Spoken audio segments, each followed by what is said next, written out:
We are going to talk about today what stops you from getting pregnant. What stops you from getting pregnant? We're not going to include age because we know that that is all a contributing factor. Age is a contributing factor to stopping you from getting pregnant. We're not going to include hormone imbalance because we know that if your hormones are balanced, we can't get pregnant. The things that we're going to talk about today might be new to you. You might not have considered that these things could be the things that are stopping you from getting pregnant. So let's get started. Toxins.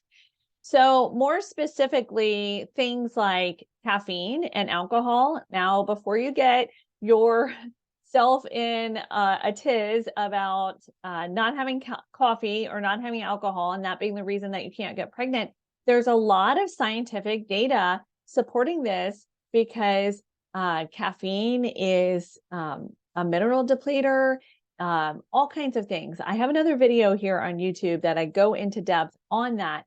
But coffee is very detrimental to your hormone health and also alcohol too, because hormone processing happens in your liver and kidneys. And we know that alcohol affects both of those organs. So I have a video on here for you to watch talking about that. So physical issues like blocked tubes. Okay. So undiagnosed physical issues.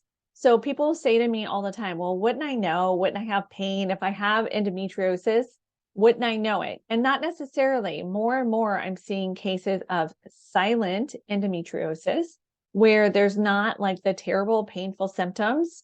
Consider yourself lucky because I had stage 4 endometriosis and it is horrifyingly painful. So blocked tubes, you want to make sure that there's no structural abnormalities.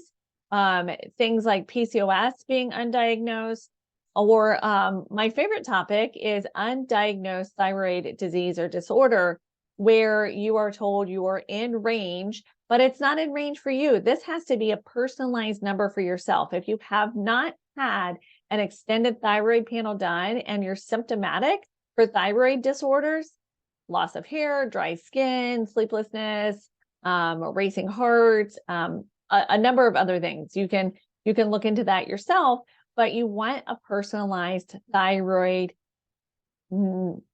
report number for yourself, not just that you're in range, because it is a football field size range. And most people fall in it, but it's not optimal for themselves. And if you're trying to get pregnant, that could be a huge contributing factor. Okay. So stress and trauma and in turn, insomnia could be causing your infertility. Again, these are things that people get very, very upset about because they feel like it's something that's in their control, but out of their control. As a sexual abuse survivor, I can tell you, based on my research as well, that trauma has to be dealt with when you're going through the infertility process. Okay. It affects your hormones, it affects your sleep. There's a lot of things physiologically in your body that happen when you go through trauma, and infertility itself is trauma itself. So you want to be processing those emotions and you want to be good at getting good sleep as well. So